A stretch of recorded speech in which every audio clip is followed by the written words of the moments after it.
Hello, everybody. It's James here. Storytime with Dutch Mantell, episode 116. The plugs first. 116. Where does the time go, Dutch? Oh my God. Yes, the Pro Wrestling Tees. For starters, I've got to just say, I've actually finally worn a T-shirt from the Pro Wrestling Tees that we're selling. That is the first time in ages. That looks great. I love that one. Dirty Dutch. Yeah. Anyway, Dirty Dutch I thought, mantle. Mantle. That's what Terry Taylor used to say. Dirty Dutch mantle. You should be the mantelpiece. You know how Chris Masters was the masterpiece? It could have worked. Yeah. With maybe not. Anyway, Pro Wrestling Tees, you can get that from there. And there are books as well. I've got two, one on Owen Hart, one on The Rock. Of course, links are in the description from Amazon. If you want two books from Dutch Mantle, then The World According to Dutch and Tales from a Dirt Road are available to you on Amazon unsigned. And if you want them signed, you go to dirtydutchmantel with 2 L's at gmail.com. He also has diplomas for sale signed by Zeb Coulter and Dutch Mantell, of course, and hats as well. There are like a couple left over if you want to purchase a couple of those signed as well. And one more thing is the Stevie Richards show is out every single Friday, and subscribe to the YouTube and all that kind of caper. Dutch, I'm still here. I thought I'd be on paternity leave by now. Yeah, I thought you would be too. And for those who haven't been paying attention, which I don't think there's very many of you, James is having his first new arrival in his family. So he's going through something a lot of us have gone through. And it's not easy. It is not easy, James, as you're finding out. Well, I mean, it's bad on the wife, but I have to hear her complain. Yeah. So, I mean, I've got it rough. Well, everything will be fine. So just, and then you have something to report on, and we'll expect some pictures within the first week or two. Well, you can expect. I'm not posting pictures publicly. You can have some pictures. Well, I'll post them. No, okay then. Right. Well, I'm gonna have to heavily edit them. I'll send you a. I was going to say something then, but I won't. I'll save it for after. Why wouldn't you post pictures? Because it's nobody's business. I'm a rather private person in that respect. Yes, you are a private person. I didn't give my surname out for like 2 years. Surprised I gave my first name out, quite frankly. And your surname is? Roberts, as you once called me. You knew me for a year, and you still called me Mr. Roberts once. Hey, that's being in the wrestling business. It has cooked my brain totally. It is. So I'm fried. I really am. Oh, dearie me. I sent you War and Peace as a script today, as a format today. It was great. I mean, if you gave that as a commentary, it'd be great. It's a thesis, wasn't it? The first thing we're going to be talking about is we've got a lot of AEW stuff. We've got a lot of WWE stuff, of course. We've got a little bit of internet drama that has particularly amused me. But firstly, we've actually got some internet drama of another kind. Dave Meltzer. Quote unquote. Oh my God! Do we have to talk about that SOB? You watched the and I say that in the kindest possible terms possible. Had you heard this before I sent it you? Oh, I've heard it all my life about things like this. Go ahead. Okay, so idiot podcasters. And I'm going to quote this verbatim because I always like to do this with Dave Meltzer and Kevin Nash. There are definitely things that you can criticize AEW for. But as far as the value of the business, if you have it, it astounds me because you actually have to, not know anything about television at all or modern television to not see this. And yet people have been doing this thing for years. And, I don't know how many times I've got to tell you, I don't, you guys can all these days. Okay. Just rambling to a madman. Yeah.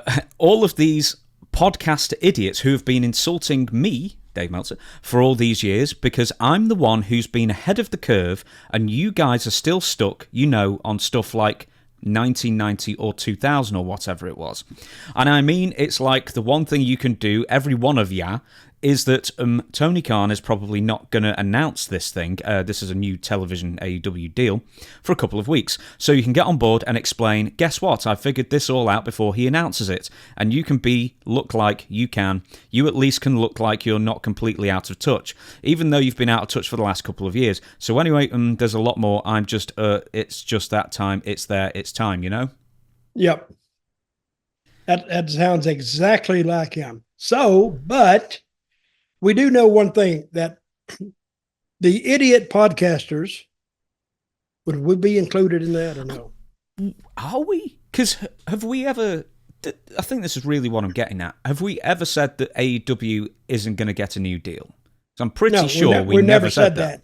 We did say, and we'll talk about this a little bit later, we did say they need to change their presentation of their product. And we'll talk about that a little bit later because they did change the presentation of their product. And we'll talk about that, like I said, later. But I think Dave is getting older now and he wants to be held in high esteem, and I don't blame him. I will say one thing about him. He is a prolific writer in volume.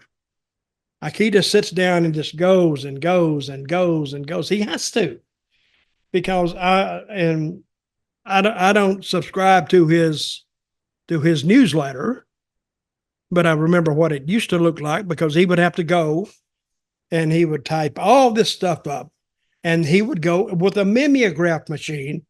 You remember that? No. Yeah, photocopy of that kind of affair. Well, he went with a mimeograph machine, which is back in the 70s, and he would go, I guess, page by page by page, and he'd print whatever copies he had. Then he would hand staple them together and then mail it, which was a lot of work. It really was. But somehow he became the de facto expert on pro wrestling. And then, of course, they had what were some of the other newsletters, old-time newsletters that followed him? Really, there's only Pro Wrestling Torch, I think, at the time was the only real competition for him, in the 80s and 90s.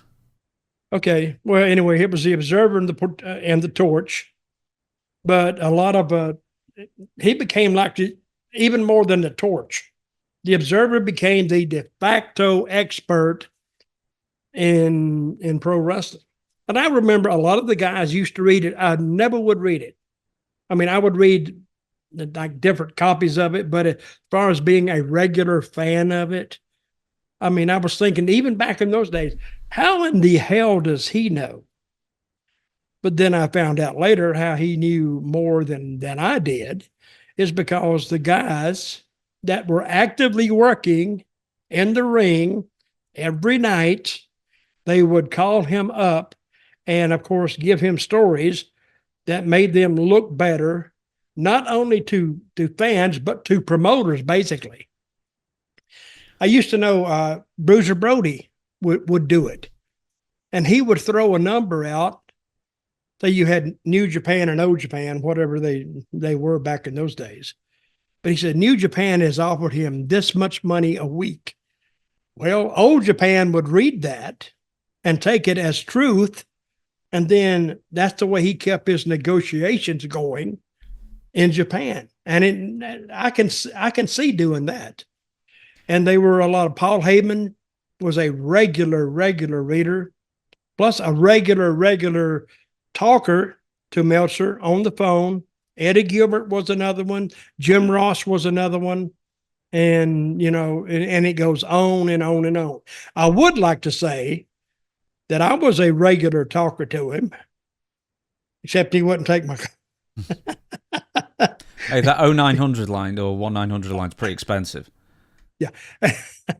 Hey, I had a 900 line one time. What? Guess how much? Oh, I did. Years ago with WCW. And I think it was, that's when Lance Russell was there. And he wanted me to have a 900 line to where I would report news to fans.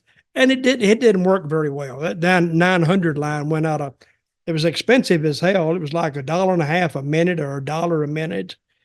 And you better be putting out $1 a minute back in those days was very expensive. It's like $5 a minute now. And how long would you listen to somebody if you were paying $5 a minute, listen to them blabbering on and on about something that could be true, but more likely is not true. But anyway, it didn't last long. Missy Hyatt made no money out of it, but she made the company some money out of it, and she made up everything that she said from her own lips that she said that as well. I want to pick up on something you said before we lose track of the point of the Idiot podcast is that it goes on today, and obviously Tony Khan and Dave Meltzer are in some cahoots in some point, and they're friends with he's friends with the Young Bucks and everybody else, and he's getting one side of stories, and he's got a dislike of CM Punk, and CM Punk dislikes him, and here's the point though, is that there are a lot more people out there today doing this wrestling news stuff, and his thing really seems to be that, I don't know, is he creating drama where really there isn't drama? Because I don't know. You're the same as me. We don't listen to other podcasts as we make the damn stuff. We don't need to listen to everybody else unless it involves us somehow. And then, well, who are these other people? Hey, if they mention me, I'm forced to listen to it. Oh. Because I might need to defend myself. Absolutely. Who are the people who are saying that AEW are going out of business? I mean, of people of relevance. I don't know if like Bischoff's ever said it, or Bruce Pritchard, or Conan, or whoever else has got like a fairly prominent podcast, such as us. We never said they were going out of business. What we have said is that we're not sure that AEW is going to get the money that they want to get into the black, because they might have as much as $100 million worth of debt, that because they've lost money every single year, including on the game. And Tony Khan also recently came out and said, well, this new deal is going to make us the second most profitable wrestling company of all time. And it's like, well, more than WCW, more than, who else? New Japan and All Japan from the 90s and stuff. TNA. That was a moneymaker. It was a money pit. How much did they? Well, we've talked about like the original stuff, but they didn't. After a few years, they didn't really lose money.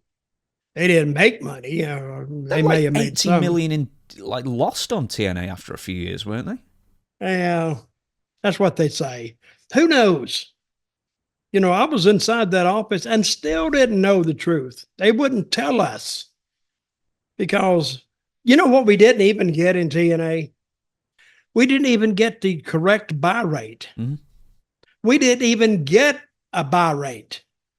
Dixie would walk in and she says, well, I just want everyone to know that the pay-per-view buy rate was up 10% last month. And I'm thinking, well, wait a minute. We don't even know what the buy rate was last month. It could have been 100. And if it did 110 this month, well, we're up 10%, but still it doesn't tell us one thing. And I swear to God, it was like the nuclear codes that was stashed way in the back of the office, and you would have to have a blowtorch and a damn a welding machine and everything else to get inside that safe where they held all that important information. We never got it. So, well, you know me, if I have to work for something, hell, forget it. It's not worth it. I'm trying to think with Dave Meltzer, he's always talking about the bad faith podcasts. The bad faith podcast. Yeah, I put it to you that Dave Meltzer's now the ultimate bad faith podcaster. That's coming from you? Yeah. I'm going to call him up and tell him you said that. Well, I'm sure he'll hear it. I really am. But the thing is, I know he's had feuds for years with, Jim Cornette or Eric Bischoff or Bruce Pritchard or whatever. Okay, what started the feud with, when he was doing Smoky Mountain, Cornette was involved in Smoky Mountain, and I was the commentary guy. He came there one time, and it looked like to me like Cornette and Meltzer were doing great. What made them fall out? Anybody know? Oh, it's probably something about Kenny Omega wrestling blow-up dolls or something like that. I think that actually somewhere did kick it off, but now they've been out. They've been out of sorts for years now, I think. Yeah. So I mean, that's their problem. But it is. But I mean, ultimately, I'm just sort of thinking, well, Dave Meltzer's now becoming the ultimate bad faith podcaster because he's saying just as outrageous stuff as the pro wrestlers are saying to him, and trying to make it out that it's an us against them mentality kind of thing to, I suggest, get clicks and views and ratings and that kind of, and subscribers, of course. And, just basically pitting him and AEW, which he always, he's always on their side. He's always pitting him. Always. They could put out a show that I thought was like the shits, the craps, and he would just put it over. It was great. I always thought he looked at wrestling a little differently than I did, and way a lot of people did. It's the story that draws money, not the actual matches. Because you could take two guys and put them in the same match 3 weeks in a row, and your viewership would go down every week, unless you told a story during that match, and a story that had to come to a head. So I could explain it a little better, but matches are only part of a telecast. Matches are only part of actually an event. But if the stories are built in, then now you got something to watch and something to follow. I'm wondering if Dave Meltzer's been driven crazy because all he seems to do is argue with people on Twitter all day. And I think if you argue with people on Twitter all day, then you're gonna think that that's what everybody thinks. Do you know what I mean? He blocked me. Oh, he's not blocked me yet, but because he was saying something about like Memphis, and it was a horrible territory, and it was this and that. We sold out the Mid-South Coliseum more times than they did Madison Square Garden. Now, I know there's a big difference in the size of the buildings, but Mid-South was 11,000. I think the Garden was like 19,000. But look at the difference in population. I mean, they had like 10 or 12 million people just around within 20 miles of the Garden. We had maybe 600,000 within driving distance of the Mid-South Coliseum, but yet we sold it out. And he used to say, oh, they do those cheap angles and they do this and do that. It doesn't matter. What matters is how many people you can put in those seats and continue to put in those seats every week. Now, we didn't have TV deals back in the day. Actually, a lot of times a wrestling promotion had to buy their own TV time. It was like almost an infomercial, and you would plug your shows within that time length. But you didn't get a check every month or every 2 months for $10 or $20 or $50,000. That was non-existent. But anyway, I think Meltzer got a lot of people on his butt because he was talking out of school. And what he's trying to say now is, I don't know how many times I got to tell you people that this is what it's going to be. And I don't think Tony Khan is getting the money that he wants to get because, and Meltzer printed not too long ago, he read an inside article. Did you read that? Yeah, inside correspondence. It wasn't an inside correspondence. That's the thing. It was just something that some guy made up and posted on a Discord. What is this? What is Discord? It's just like a chat thing. It's, it's like direct messaging kind of thing. And no, I'm sorry, it's a chat room. I'm sorry. But no, it was just something that somebody made up, and it even had the word "guess" with a question mark on it. So it might as well have just said void, void, void. This is not a check. This is just a guess. And he published it in, I think, the Wrestling Observer forum, and then never mentioned it again. We do know that Dave Meltzer is paying attention to the podcasters, and finally, he hasn't mentioned names, but he's listening to them. And it's getting to him. How old is Dave now? Mid-50s, I think, somewhere around I think he's a little older than that. I'll check up on that in a minute then. I want to ask this of you. So we're going to be talking... The reason that he's railing against podcasters such as us or Cornette or whoever it is AEW and the TV rights negotiations. Now, Tony Khan has been boasting about how AEW is going to be getting, a huge bump in money, and we need this huge bump in money, etc., with no actual proof, and it's been going on for months now, to the point it's one running joke. And this is why Dave Meltzer was like, well, you're all going to look stupid when it turns out that there's a huge money deal coming in very, very soon, and you're all going to look. Well, the thing is, the only person who's looked silly is Tony and Dave for constantly saying we're at the 1 yard line, right, and in the end zone, and any other American football sort of cliches that you want to throw there. Apparently, it's going to be announced in the next month, but I want to also bring this to your attention. So, indeed, but wasn't it starting out? They first started talking about it's going to be released in the next couple of weeks. Yeah, that was 6 months ago. Months ago. Yeah, that's what I'm saying. It's months ago. Yeah. So everyone's bad faith for hanging around waiting for this announcement that's never coming. So Meltzer keeps pushing the goal line back. Absolutely. That's another NFL reference. Yes, it is. That is. I like it. That's on point as well.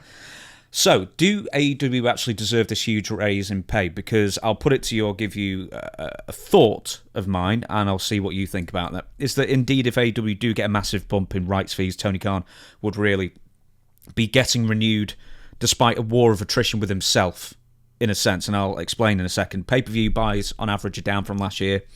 Dynamite ratings are down some 30% or more from 2 years ago when CM Punk joined. And that was really the last flourishes of AEW, looking like they'd be in the million viewers a week on AEW Dynamite Club and around that time. And then, of course, and I am also factoring in, by the way, that between 2022 and today, about 2 years, about 8 million households have cut the cord and got rid of cable entirely. But, of course, tickets are also just not selling anywhere near as much either. I mean, it's not unheard of to, get 2,000 people or so for a TV taping. Anyway, the point I'm trying to make is if AEW gets a huge bump in TV rights, it won't be on the basis of any traditional metrics. It'll be on the basis that AEW have managed to not go out of business, and they're in 2024 where television rights are at an all-time high, and they're just desperate for anyone who can bring in any semblance of the coveted 18 to 49 target demographic. Basically, they're in the right place at the right time, despite not succeeding. They need to contact Pornhub then. Just put Pornhub on there and hell, it would go through the roof. But anyway, I think Dave now is, the podcasters are bothering him. I think his own fans are bothering him. Because if you read some of the comments left, if he posts something, about half of them are roasting him themselves. So I think that kind of hurts his little feelings a little bit, and he's not used to that. So, Dave, welcome to the real world. I also want to mention that AEW Dynamite, I don't know if it was just last week or in general, but they are the number 2 entertainment show on cable still. They only get about 40% of the views that Raw does, around about there, but they're still, at least in the top 5, if not number 2, most viewed cable show. So it's more indicative of just how much cable stations are willing to pay for ever dwindling share of the market. It's a crazy situation all around, and we also know that, the C package of the NBA, $1.8 billion a year, has just been bid for by Amazon Prime. It's crazy the money they're throwing around for an ever-shrinking audience. Do you think Tony Khan has contacted Amazon Prime? That's a good question. I don't know. I mean, if they're the ones that got the money, why don't you go and present something to them? Maybe he did. But he hasn't said anything about it. And if he had, I think he would say something, because I think, those people, they got to read about wrestling too. So who else would be Netflix? WWE has. I like Amazon Prime. So I've got just an email from Amazon Prime. It says that the package should be here within 4 to 6 hours. And never mind, it's not Amazon Prime one I wanted. But Amazon Prime, everybody's getting into the TV business. But to me, that would you only got so many shows you can pick from. But the live shows, it's WWE and AEW. There's only really live shows that are made right on top of the date that it's going to air, which might mean it's worth more. But if they look back, like you were saying, at the metrics of what they've done, it doesn't seem like they're growing at all. Yeah, one more point to make, then I'll move on to AEW Shockwave in a second. But That's a great name. do you mean that? No. Okay. It sounds like when I was a kid, there used to be a show that come on like 12 o'clock on Saturday night. And it was like, it was a scare. They'd show a scary Dracula movie or a Frankenstein movie. And that's what it would sound like. What the name of that show should have been, Shockwave. Shockwave. And I was only like 8 or 10 years old. It scared the hell out of me. Well, we might as well go on Shockwave now. Just before I do, I also want to say that AEW Collision. I don't know if it was Tony Khan, AEW, or Warner Brothers Discovery, who just thought this was fabulous idea to put AEW Collision before Rampage, which meant that Collision not only went against, excuse me, I've had a lot of Coca-Cola, SmackDown head to head. They also went against the NFL, which took a huge chunk of the ratings out of SmackDown. They only got like 1.7 something million. AEW Collision, 157,000. I swear to God, 157,000 people. A regular independent wrestling show might get 100,000. So now we're talking about kind of a network platform, 157,000. Divide 50 states into that, you got maybe 3,000 people in a state watching that show, which might be okay for Utah, but 3,000 people watching it in California and New York and Texas and Florida, that's not a lot of views. 289,000 was the week before in its regular time slot. So obviously Collision was in a unfamiliar time slot, but they've done it many times before, where they put it before Rampage or move Rampage around. And anyway, Rampage actually was up. But 289,000 was the week before, which was already a horrible viewership. And now they've just managed to slice that one in half and put it in the worst possible time slot ever. It's like, and you're still in a negotiating period, and you're getting worse views than we get for our show. Like, in a YouTube show, our YouTube channel dwarfs that number weekly. We're more entertaining. I mean, we talk bull crap, and that's what wrestling is. Do something, guys, that is entertaining. And I may even watch if it's entertaining, but if it's the same old crap, it's the same old wrestling and all this kind of stuff, hey, I'm out of here. I'll turn the TV off and I'll go drink a cup of coffee and go to bed. So, more amazingly, Collision's getting 100, worse than every YouTube channel I think I've ever had. Basically, are these numbers at the moment. So the hardcore viewing audience, the hardcore AEW viewing audience is now 157,000. They will watch it no matter what.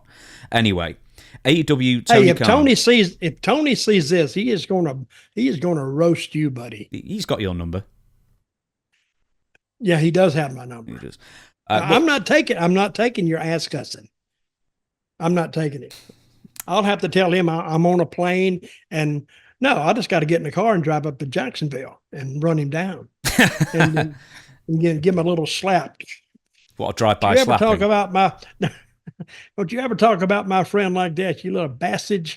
Well, he's too busy trademarking names. AEW Shockwave, leading to speculation that will be a 4th weekly AEW television show. Now, keep in mind, no one watches 2 of the 3 already. People only watch Dynamite that hovers around 700,000 views average now. So. Some clowns online are now suggesting that because WWE SmackDown, they are leaving Fox for USA Network as of next week or whatever. I don't know what I think it might be. Yeah, like Friday. They'll be on. So USA. I've got you. So it's moving to UFC. The AEW Shockwave will somehow take the place of SmackDown. Now, keep in mind that SmackDown was sometimes bringing in, or a lot of the times bringing in, the highest 18 to 49 viewership target demographic, the coveted demographic, more than most, if not all, actual broadcast television shows of the entire week, assuming NFL's not. They were doing 2.5 million like regularly. Yeah. So, and I looked at them one week, it was 2.6 million. That's a lot of people. That's a lot of people to watch a wrestling show. Now, years ago, I'm going back a long, long time, they had between WCW and WWE, they had like 10 million people tuning into wrestling. And they say, well, that's the same people. I don't give a crap. You still got 10 million people between the two shows. And that's a lot of advertisers jump up. They would scream from the rooftops to hear those numbers. Yeah, and do you know why they got rid of SmackDown now? Do you know why SmackDown wasn't worth the money for them? Why? Because because wrestling fans, yes, aren't coveted. Exactly. They do not value wrestling fans as a demographic. They value them as low income and not desirable for advertisers. Well, I think wrestling fans should all get together and just state that we're tired of the discrimination that we have been shown for years.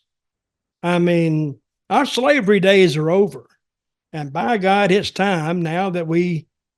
But, you know, the thing about wrestling fans is you think that a lot of well-educated people with titles and degrees and all this, they don't watch wrestling. Titles? They will surprise you. Huh? Like Baron, Viscount.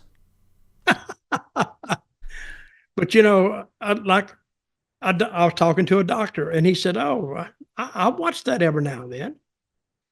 But he didn't say he was a super fan, but he says he takes a few pay-per-views because it's interested him enough to take the pay-per-view. So years ago, Jerry Jarrett told me, he says, you get a sellout when the casual fan decides to buy a ticket. Not the regular fan. The regular fans are going to be there anyway. It's when the casual fans, when you bring them in, they'll buy a ticket. You got to sell out. And I've been in some territories where, and it's always a pattern. You know, say in Memphis, if Memphis sold out on Monday, you could count on a week later, Louisville, because it was a week late in the distribution of the tape, Louisville would sell out on a Tuesday.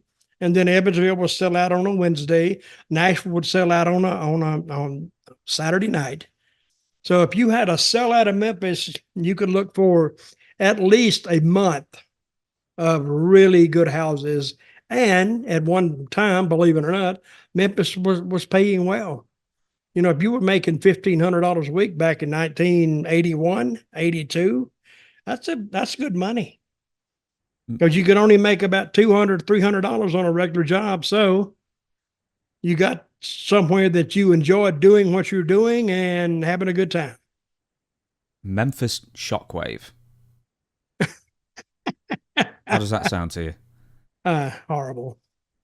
Yeah, anyway, some people thought that, you know, for some reason AEW would take the place of SmackDown when Fox got rid of SmackDown because, you know, they're not desirable fans to advertise to. So, but didn't Fox say they paid too much for it to begin with? Maybe they did. Maybe they didn't recoup the losses. Maybe they couldn't get enough advertisers to buy slots to recoup their expenditure. Well, you look at the advertisers they have now in WWE. It's not like a damn car dealer down the street.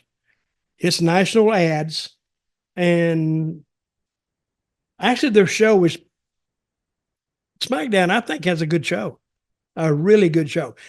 And even when the wrestling was bad, I mean, the content was bad, the advertisers, you know, they were still national brands.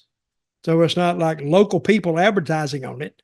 I've never seen a local show, a local ad on SmackDown. I may have, but I don't know. I don't even know what I'm talking about. Hey, Meltzer may be right. I don't even know what I'm talking about. Fair enough.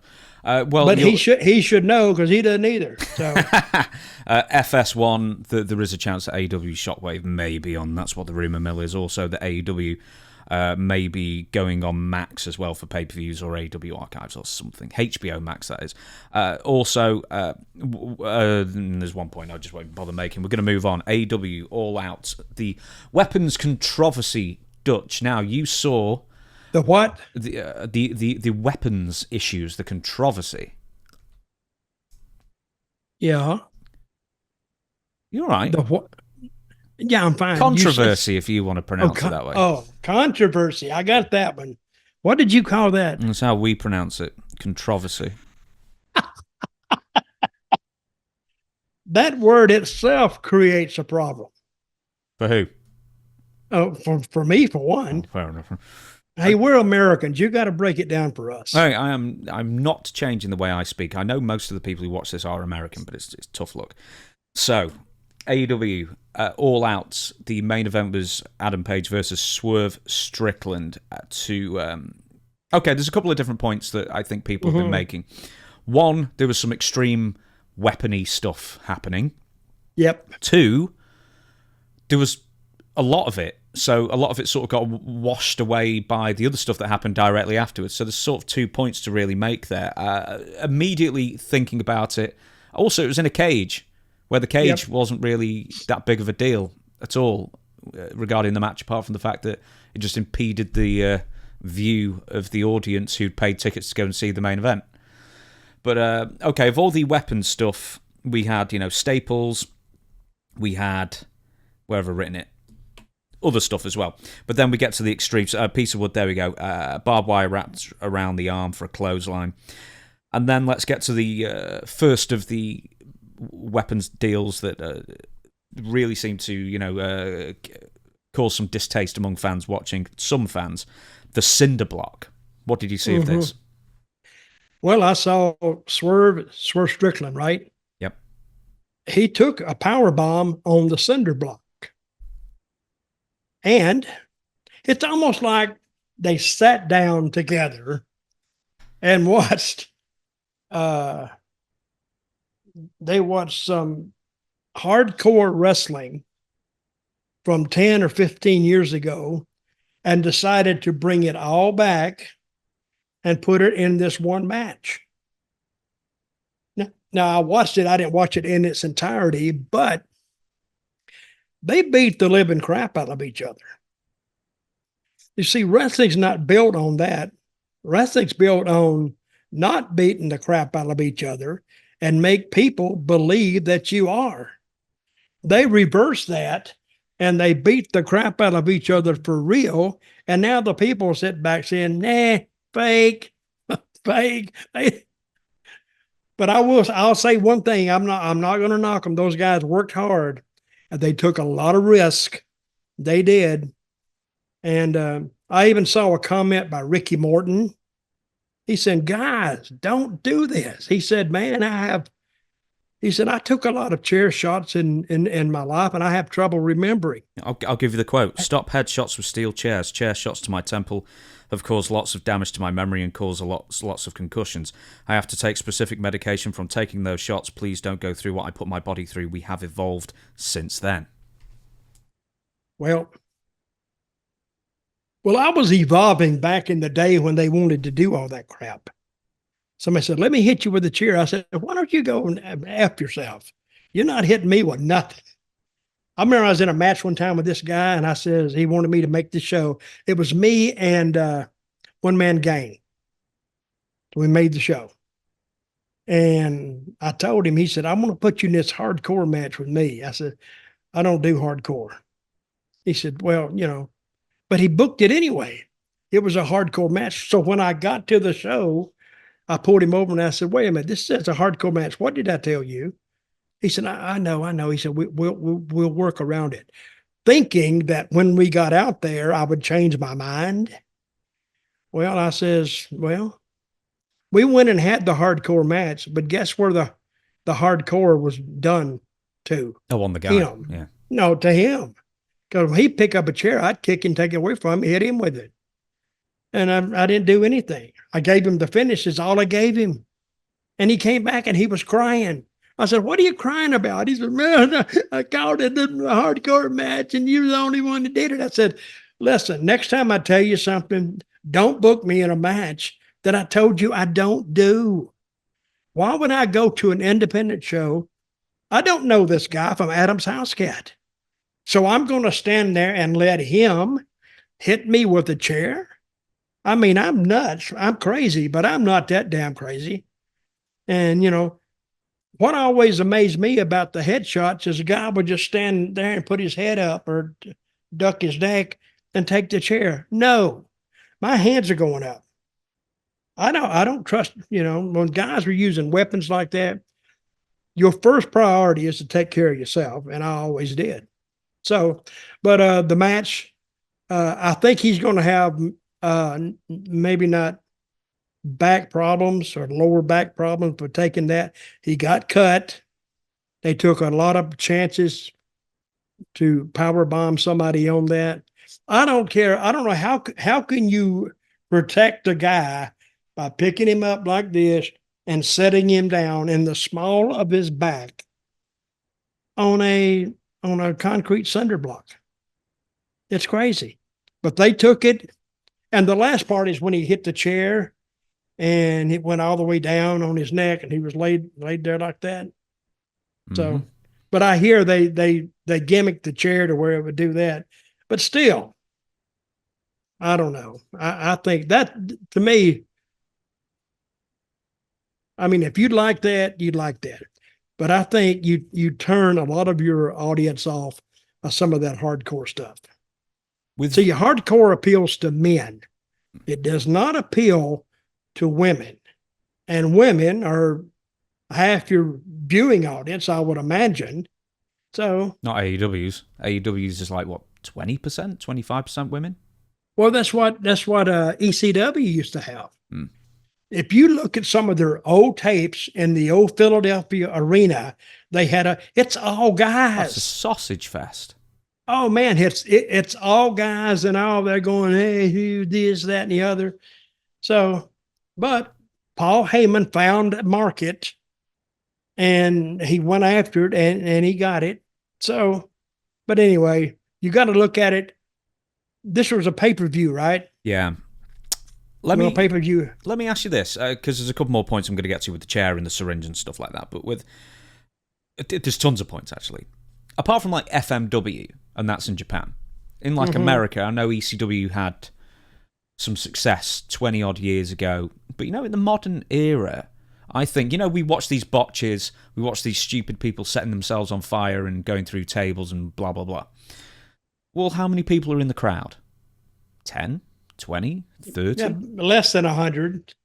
Yeah. Yeah, it's like that's their big show. 100 people. Shouldn't that tell AEW that for the most part people really don't want to see? I mean, hardcore wrestling is one thing, but sticking a syringe in somebody's mouth and piercing it all the way through. Where did I'm that not afraid come of needles. From? I'm not afraid of needles, right? And I had to turn away. I am.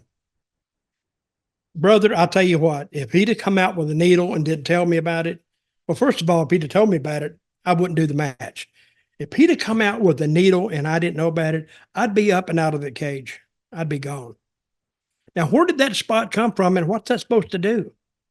Well, it's just incapacitate the guy, knock him out, drug him, and what? Yeah, it's disgusting for the viewer. It's, I imagine, annoying, but not really that painful for the person taking it. It's just grotesque freak show at that point. You're not making fans. Okay, when he gave him the power bomb on the concrete cinder block, he kicked out. Didn't he kick out? Oh yeah.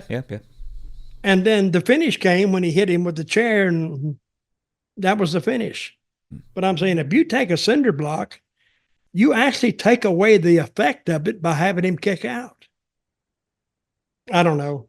They can do what they want to do, and they will find what works for them and go from there. Do you remember an old promotion called CZW? Really hardcore stuff? Yeah, that was like with the weed whackers and the glass and everything like that. Oh, yeah. And do you know what? I've been to a lot of independent shows that do that stuff. Yeah, and do you remember any of them getting a lot of advertising? Or, no. Channels tripping over themselves to book them? Okay, you got a company, right? And what did I say about women? They're half the population of America, and you're selling something. You're not going to go in there and advertise or be a sponsor for any local show or even TV show that has all that wild, crazy stuff. Because half your audience is women. Women are not going to like that. They are not going to like it and will not watch it. See, where WWE, they had their big run. They brought a lot of women in and a lot of kids. And all their marketing, to around those tables, it's all kids.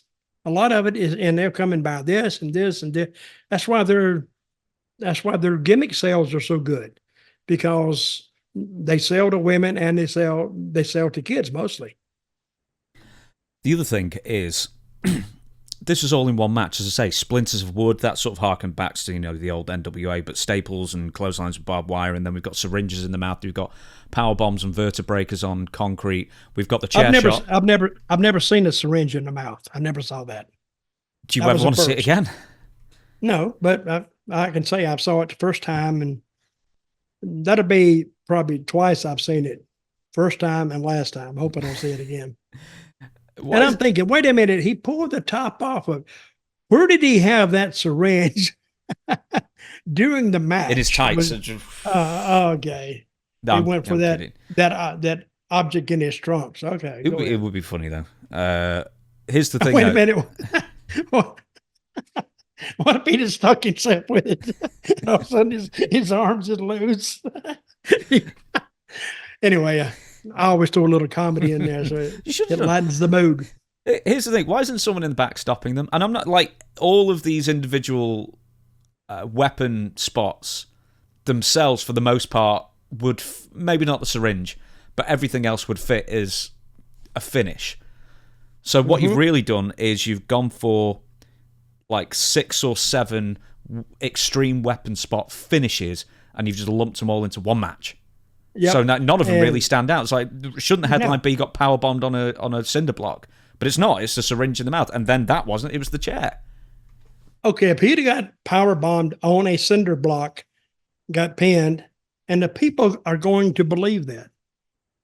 But if he had laid there and the other guy lay up, now they come in and cart him out, that adds the belief factor into that cinder block.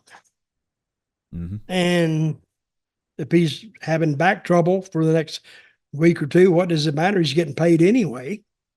But he's selling the back, and now he's got something to come back on. I don't know. I think they used way too many stuff. They worked hard. That's what I'm going to say. They worked really, really hard, but they worked a little bit foolish, I think. And Ricky Morton has the right idea. Don't do this stuff, guys, because how old is Swerve Strickland or the other kid? I think it's somewhere in the 30s, the pair of them. I think Adam Page might be in his early 30s. You take a cinder block, that right there, that's equal to about 20 power bombs, at least. So you only got so much in a career. Pretty soon, he could have a vertebrae break. He could have broke his back. But it didn't happen, I hope. I haven't heard anything from it, but I hope he's okay. Yeah, 33 and 34 around that age. They both are, so about the same age. Let's just talk about the chair shot briefly as well then. So, obviously, during your career, you were never a fan of taking any kind of weapon shot to the head, as you're famous for coining the phrase, I like the wrestling business better when the marks sat in the seats and, that kind of thing. That being said, this was a quote-unquote shaved-down chair, so the metal was thinner, and they'd clearly gimmicked it, so it went boing, as soon as contact hit. Are you okay with this kind of chair shot being taken unprotected? Unprotected? Hell no. Because what it would do is Cactus Jack, he put out something, I don't know, it was 10 years ago, a long time ago. But he says he's taken so many chair shots, now his memory is scattered.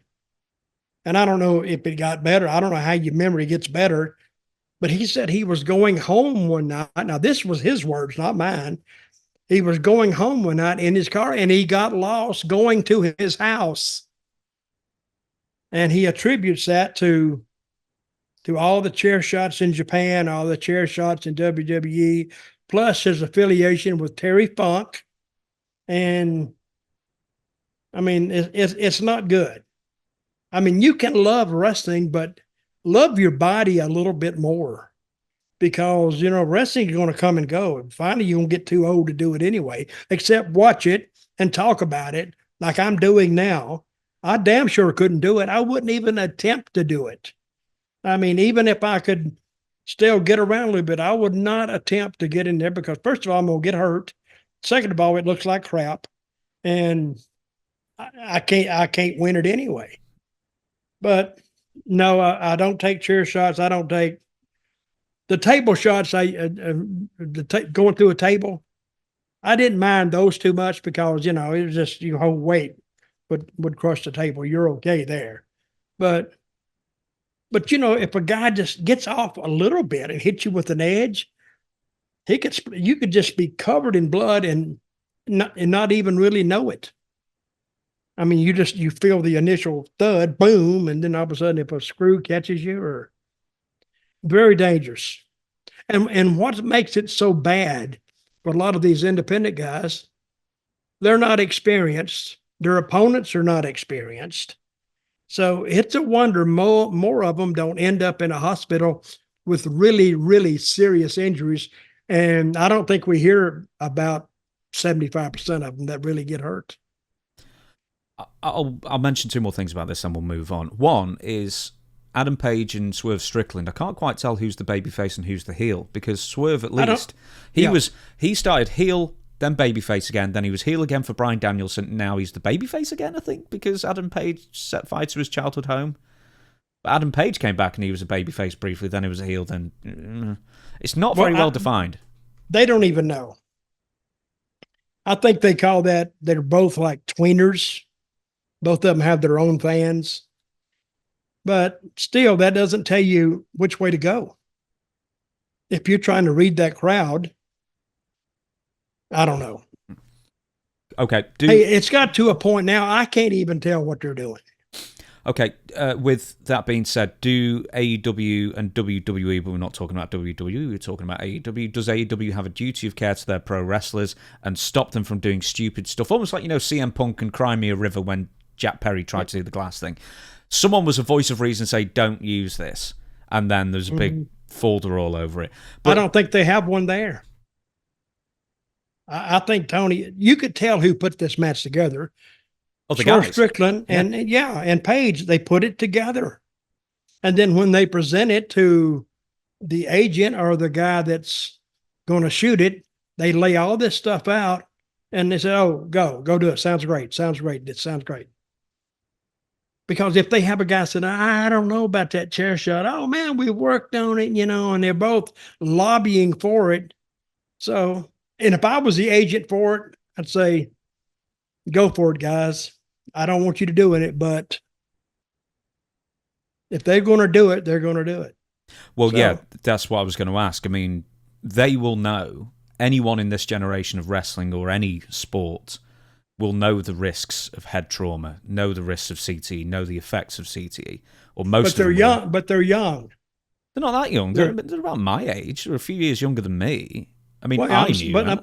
But I'm saying they want to do it to say they want a piece of video that shows what a wild, crazy, out of the ordinary match that they had. And now they have it. Now they may be watching TV one day going, hey, that's not funny. That is not funny. I wasn't laughing. You laughed. You're making fun out of somebody's misfortune. But guys, and I agree with Ricky Morton. Lighten up, guys, please. Now I know you want something different, but I mean, I don't know. That's my answer now about some of this stuff. I don't know. They're going to do it. They're going to do it. See, I don't think anybody's in charge in AEW, really. Who is the booker there? They say it's Tony Khan. Yeah, it's still Tony Khan with, I don't know. But he doesn't. Does he connect the dots? It's probably Dave Meltzer. Could be. And when you talk about AEW, you might be talking about Dave Meltzer indirectly. He does get very defensive, doesn't he? Yeah. About this kind of thing. Maybe that's what it is. Okay, we're going to move on to one more thing about All Out, and then we're going to actually move on to Dynamite, in fact. Bryan Danielson. So, he was turned upon. The AEW World Heavyweight Champion, Bryan Danielson, came out to celebrate with his Blackpool Combat Club brethren, I guess. Cesaro or Claudio, Wheeler Yuta, Jon Moxley, and I still want to call him Adrian Neville, but Pac. We're all celebrating, and then, Jon Moxley put a plastic bag over his head. Mm-hmm. Now, we're talking about, AEW negotiation periods. This is the kind of thing that Terry Funk did in 1989, and he had to go back on television and apologise for this 35 years later, Shane Douglas did this in ECW as well, by the way, but no one was watching ECW at the time. But with AEW, they're doing it again 35 years later, sort of not that much outrage over it, not, like a letter writing campaign for apologies and stuff like that. But what do you think of a plastic bag being used to suffocate a wrestler on television or pay-per-view? Well, I wouldn't have done it. I really wouldn't. But, somebody can go into a coma. I mean, if you actually really did that from lack of oxygen, they pass out. So I don't know. I mean, Terry Funk had to go on and apologize for it, because I think the earlier days of wrestling, people kind of believed that, well, they can't fake this. The guy can't breathe. So he had to go back and apologize for it. But I don't see the purpose of it. And they carted him out of the ring. So they kind of said that he was affected by it. But I don't know. Again, there's my answer. I don't know whatever they want to do. But all of a sudden, it seems like this particular show was really, really hardcore. Right, so we've both actually... I have seen that before and then just completely forgot the ending of it, but now you've seen it as well now, so what do you think of the execution of that angle? Well, that's the first time I've seen that too. I think I may have seen something like that, but years ago. But I think what they wanted it to do is just the appearance of that he really wanted to do serious damage. And they were saying this is murder. So, but if somebody's got something around your head and you can't breathe, wouldn't you, it's cellophane, wouldn't you reach up and kind of pull it down a little bit? You can bust it. But it must have been some super strong cellophane that he couldn't do it. But not bad, not as bad as I thought it was, but still, they put a lot of thought in this, and they didn't kick the crap out of him. They just cut his oxygen off for a minute. And I don't know if you cut your oxygen off for a minute, and it was probably only 30 seconds, really, because, I mean, once you're breathing out into that, I don't know, the jury's out on that, but I think that will lead to some good stuff down the road. And it actually puts Bryan Danielson out for a while, right? Yeah, maybe for a few weeks here and there. Who knows? Well, I mean, it's wrestling. They could come back tomorrow. They seem to for injuries and that kind of thing. You were saying beforehand, and the referees were saying during. Did any referee? Did I say referees? Announcers were saying beforehand. Were there any referees going to come out and help, or security, or police, or anything like that? Nobody comes out and helps. No, of course not. But see, they were holding Wheeler back. Is that his name? Yeah, Wheeler Yuta, yeah. Okay, they were holding him back. Why didn't really? If you think too deeply in this, why don't some people come out of the dressing room? And that would have been better, I think. And all of a sudden, they just get out of the ring, and the paramedics are there. I mean, we can pick it to death, but let's don't go too deep on this, because their point was made, and that puts Moxley out for a while. No, Danielson. And, I mean, Danielson, and puts him out for a while. And so we put him on the shelf, and they've worked an angle. Okay, I got it. So I think mission was accomplished. Whether I like the mission that they chose or not, doesn't matter, but it's there. And it's pretty solid too, with Moxley and Danielson. Speaking of which, Jon Moxley chooses war. So on AEW Dynamite yesterday, he cut a couple of promos. One was a pre-recorded one on Danielson, and one was facing off with Darby Allin, who is currently the number one contender to the AEW World Championship, and he looks to be challenging Bryan Danielson, but it looks also that Jon Moxley wants his number one contendership spot. So you saw both interviews, segments. Yes. What do you think of the first one, the pre-recorded one, where he talks about why he did what he did to Bryan? Well, the first thing that hit me was somebody is writing their stuff now. Somebody is writing this down, because it went a minute and a half at least. and the one in the back. May have went a little longer. I don't think he is that good to pull it off the top of his head. Maybe, but it was well written. But better than that, it was well delivered, and he didn't have that hollering and screaming, and because that's what Moxley's goes. He's Mr. Seriousness. So when he did that interview, and the way he did it, I think was very well executed, and my hat's off to him. He did a good job. But, and I've been saying the whole time, hey, let's tighten up on these interviews, guys. Let's let them actually say something that means something.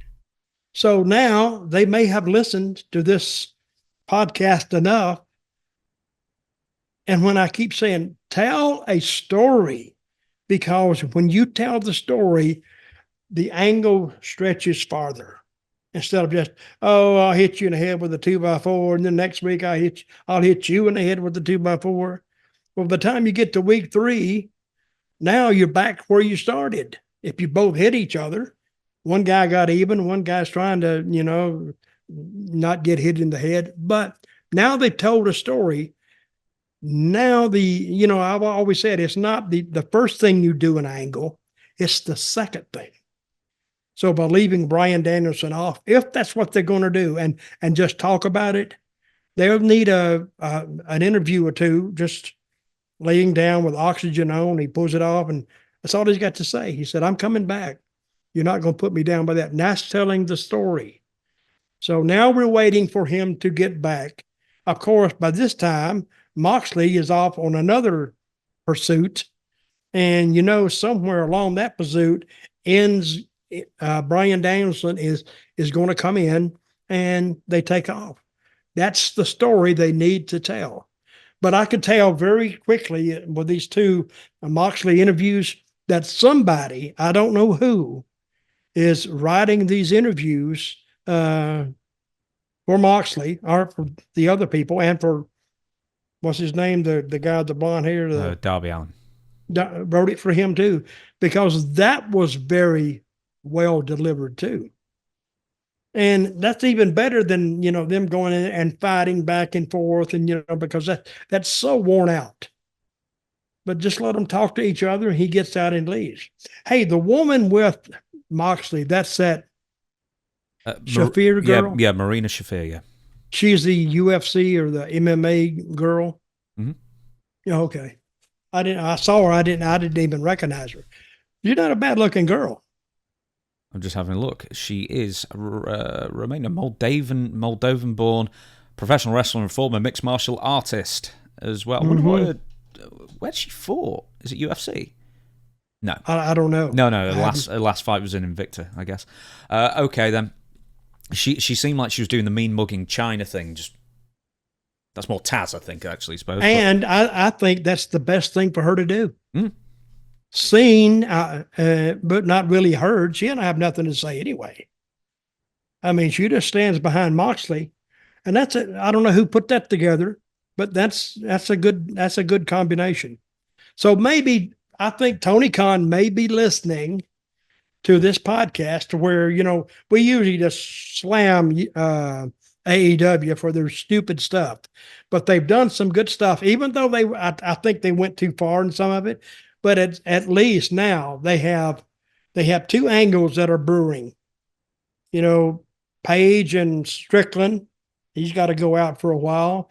And then Moxley and Danielson. Daniel's got to go out for a while and then bring him back. Now they've added about a 6-week or 2-month program, and they're not scrambling anymore.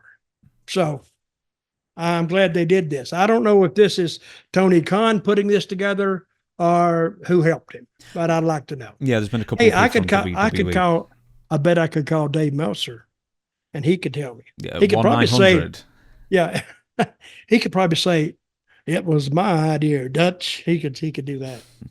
There's also another theory that Jon Moxley is, because he's now probably the lead heel in AEW, I guess. because at least he's got a clearly defined role. There was also a theory that he is going to be responsible on screen for bringing Shane McMahon into the company, and then there's going to be a sort of inter-company warfare in that sense. Well, that's telling a story. Okay, when you just said that, that made my interest rise in watching AEW. I think they're better off taking a lower number of talents to push and tell the story than the 180 or the 160 they got now. Because just because you have numbers of talents doesn't mean anybody's interested in them. So I think I actually like the way AEW is going now. So I hope somebody takes this and sends this to Mr. Khan, Mr. Tony Khan, because I think they have made a broad improvement in a short amount of time. And I take it from your glowing review there that you think Jon Moxley is the man. So he's a good choice for a lead bad guy to revolve. Oh, he is. Around. He is. He looks goofy. What he looks like, not goofy, but it's the wrong term for. He looks dangerous, and he looks serious, and he is a type of guy that you would take seriously. If you met him on the street, you'd have to look at him twice before you would want to decide to throw some hands with him or to get mixed up with him. So, people can see you in the ring and like they see MJF in one vein, and he's a heel. But he's a heel you kind of like and you want to like. But Moxley is a heel that you don't like at all and can't even bring yourself. He has a face and a demeanor that only a mother could love.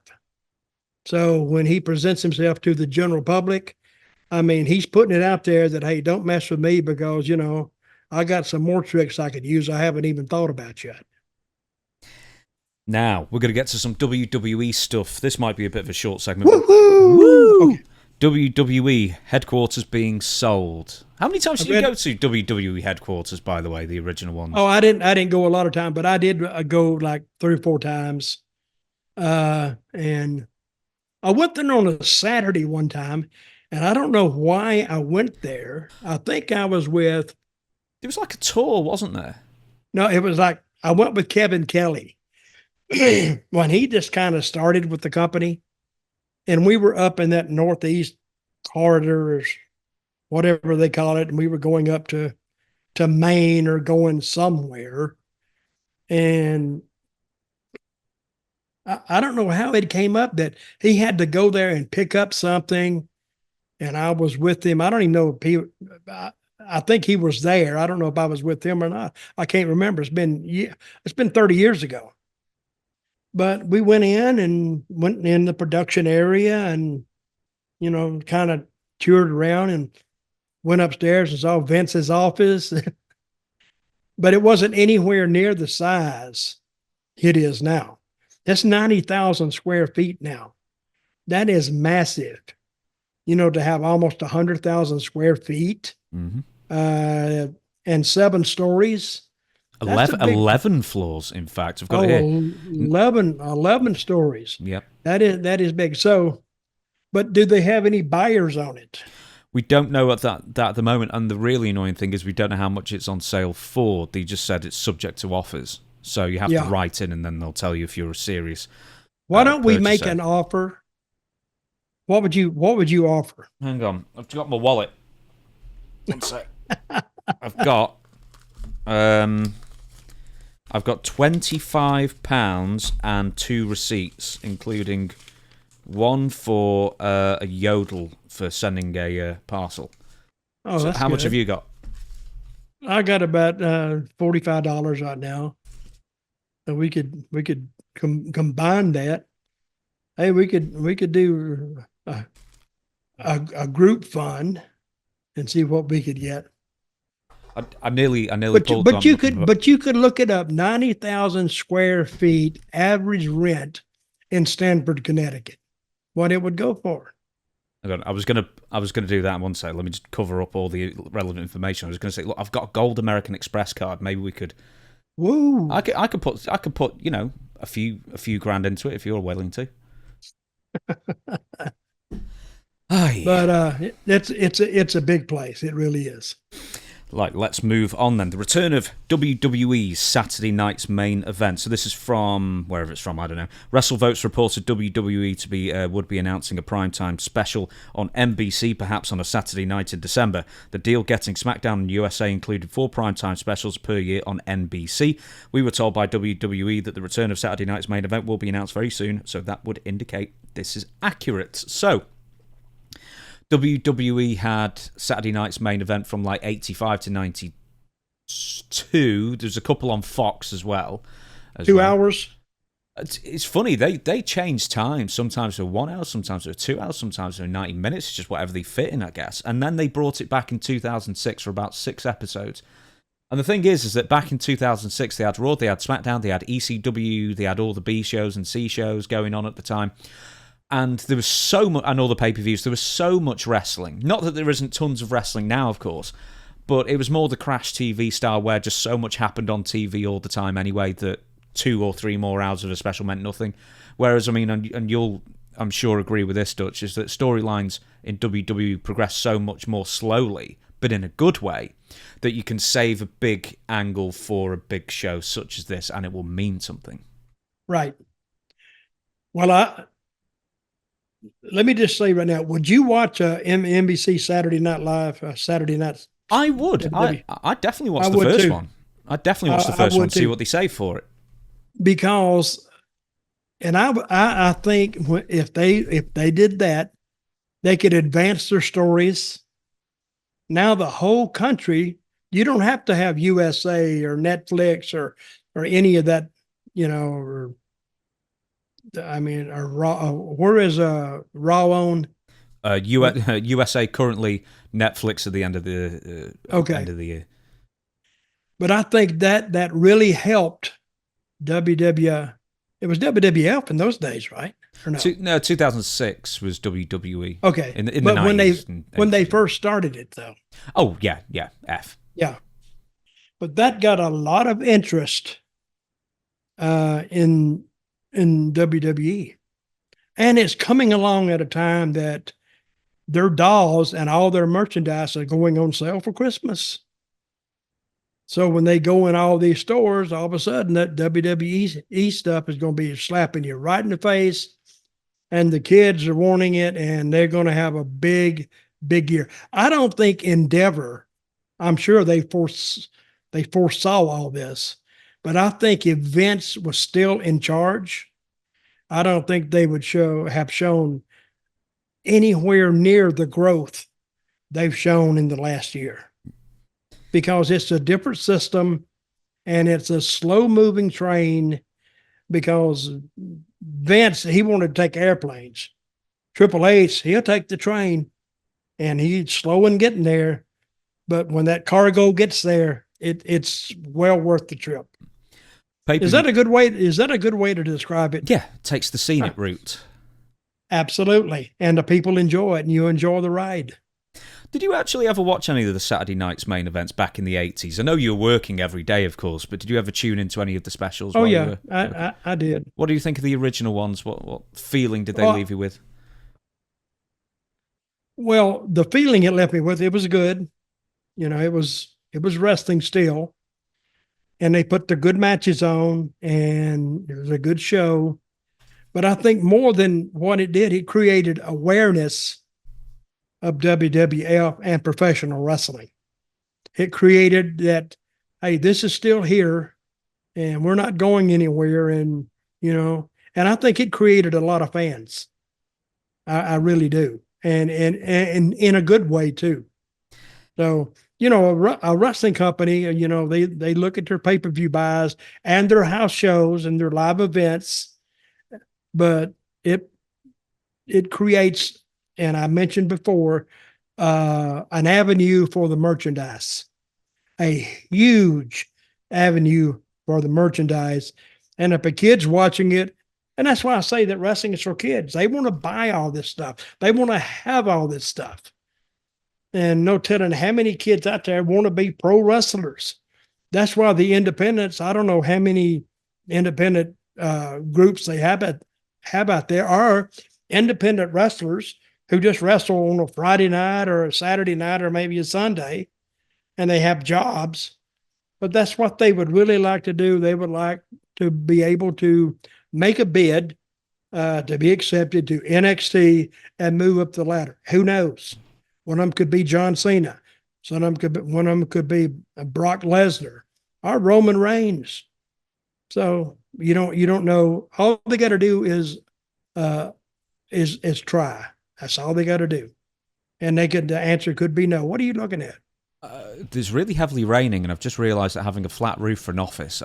Can you hear that when I speak? Can you hear the rain hitting the roof? No. Is it raining hard? Yeah. No, I cannot hear it. Oh, okay then. Well, hopefully no one else can hear it either at home. Right, we're going to move on. Jacqueline Moore has signed a new Legends deal. Now they're called Nostalgia deals. And I was thinking, Dutch, I'm sure WWE at one point would reach out to you and sort you out with a Legends deal, a Nostalgia deal. They should, but they haven't. Have you ever been in touch with WWE for anything like that? Because I think you'd be a prime candidate. No. There's certain people they just don't reach out to. They don't like me anyway, I don't guess. Well, maybe, I don't know. Dirty Dutch Mantell with 2 L's at gmail.com. Right to Dutch. Contract info. But Jackie Moore is a good choice for this. Yeah. She, Jacqueline Moore, a.k.a. Jackie, Miss Texas, etc., signed a new WWE Legends deal, which is odd because I thought she was inducted to the WWE Hall of Fame in 2016. And I just imagine that the Legends deal came with the Hall of Fame induction, or maybe she's re-upped with them. I don't know. But anyway, I thought this would be a nice time, really, to come up with a Jackie story from back in the day, because I know you were with her in USWA at some point, maybe? Oh, yeah. Hey, Jackie was tough. She was I swear to God, I think the toughest female wrestler I have ever seen. And I've seen her go in matches with guys and hold her own. Like, she did a deal with Jeff Jarrett one time, and Jeff, he said he was beating the crap out of her, and she turned around and beat the crap out of him. So, and I usually don't like those matches, but she didn't back away from it and held her own, because I don't know where she's from. Where is she from? Well, she's Miss Texas, I guess. Is she from Texas? I'll have a look. Hang on. But she was, I don't know how she grew up, but it must have been some tough upbringing, because she was a tough lady. Yeah, do you know, I was actually thinking about this, and there's very, very few intergender matches that you can actually believe. I mean, maybe occasionally China sometimes, but I remember Jacqueline would just, not ironically or anything like that, she used to wrestle Crash Holly and stuff for the Cruiserweight title. And at no point did I ever think, this looks ridiculous, just because she's just so vicious. No, she would go, and you could hit her too, and she wouldn't say a word. She'd go back, and if you hit her too hard, she wouldn't say nothing, and she'd just maybe rub it off or maybe sore in a few places. But never did she say, to my knowledge, that she told whoever she was working with, hey, what's this form? And you hit me in the mouth, and she complained. She never did that. And very, very nice, a nice lady. I like Jackie a lot. Have we ever watched the slap battle between Jackie and Jerry Lawler on this show? No. 1 minute. Let me just tee it up. Wait a minute. What TV show was it on? I think this is USWA. Oh, we can use them. Oh, yeah. 1 second. Okay. So I've managed to find it in short order. So this is, I'll forward it through. We've got some bum who's like the Ranger. There we go. Right. So I'm going to forward it to the real fun bit here. Yeah, go ahead. All I want to tell you is this. You can't tell me nothing. Yeah, well, you're not dealing with downtown Bruno here. Yeah? You put your hands on me, and I'll slap the taste out of your mouth. You understand that? So don't even talk about it. And don't even... Whoa!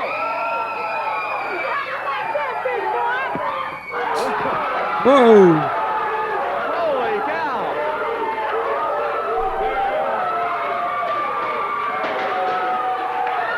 That's a heck of a slap. Both ways. Yep. Let's watch that again. No, you put on some want to tell you is this. You can't tell me nothing. Yeah, well, you're not dealing with downtown. I thought she was a pretty Brooklyn. decent You promo put as your well, hands Jackie, on me that and I'll people may slap the not. taste out of your mouth. You understand that? So don't even talk about it. And don't even... Whoa! That's a hard one. That's a hard one. Holy cow! She's dead. Yep. Dearie me, I tell you, you could get away with it in the old days, couldn't you, Dutch? Well, I think you could get away with it now. You probably could, actually. No, really, because and I'm sure that Miss Jackie, she went back and says, "Hey, we did it." Not a word, because I think Lawler's slap was harder because he's a guy, and I hate to say that, but guys are naturally stronger than women. But hey, I've been slapped by a few women. Almost knocked me out sometimes because they got high on my ear. So, but I didn't hit them back because I was a gentleman. Actually, I ran and hid and started crying. Is what I really started doing. But and she was tough. She really was, and she had a tough upbringing. I remember talking to her one time. I think she came up around Houston. Dallas, it says on a Wikipedia she was born in. Okay. But I'm sure she didn't have a Cadillac upbringing, so she got into wrestling and she made the most of it. And what is she doing now? I don't know. I'm just looking at her early career. She was Sweet Georgia Brown when she debuted, and Skandor Akbar brought her into the business, apparently. Yep. What she's doing now, I've no idea. I mean, she retired from wrestling ages ago. And she wrestled with Bob Holly. Crash Holly, she wrestled with. Crash Holly. Yeah. On that basis, we're going to move on. And this is something that we didn't mention last week, but luckily the story has evolved significantly since then. So, we talked last week about how a simple bracelet could be the catalyst for a many months-long feud, CM Punk and Drew McIntyre, of course. Anyway, we apparently missed the part where the girl, because the bracelet was actually made by a fan, presented to CM Punk, and he carried on wearing it. Yes, it was. So that's made it into the storyline. And then CM Punk was fed his own bracelet by Drew McIntyre last week, as we talked about, and everybody watched, I'm sure. So, we apparently missed the part where, I think her name's Victoria, the fan, said that she actually wanted to actually have some recognition for making the bracelet. She thought it'd be nice to have that kind of thing. And then, a few days ago, a replica of her bracelet ends up on WWE Shop. They were selling... Have you not heard of this? I read it, yeah. Oh, right, okay, fair enough. So shortly after, they're actually selling her design of the bracelet, and I think a lot of people were saying, hey, is this like a suable thing? Could it, is your design, I guess? Which I think to a point you might have a claim. Anyway, she posted the following: "Hi everyone, thanks again for all the nice words and support. I won't be asking for compensation from WWE since they have every right to make the bracelets. All I kind of was hoping for was maybe a mention in the description of the product, i.e. inspired by a fan. Throughout this whole thing, I never expected to be given anything from WWE. All I wanted was for people to put a name or face to where the bracelet came from. WWE did reach out to me last week as a thank you from Punk and invited me to a show next month, but to my knowledge that invitation had no correlation to them selling bracelets and wasn't offered as compensation, but I'm still grateful for them to contact me." So, what do you think of this? WWE taking a fan idea? Yeah, well, they do that all the time, believe me. They read all these comments and said, hey, they might get an idea from it. But if they use it, it's their idea. If it's on their platform, if it's on their show, they own the rights to it. But I think this girl, what's her name? Victoria. Victoria. I think she's very, very reasonable. And I think they should at least give her a mention and a thank you and for creating the bracelet. This is, and I guarantee you, if they do that, they're going to be covered up with a bunch of other stuff. And this is what they're looking for, fan interaction anyway.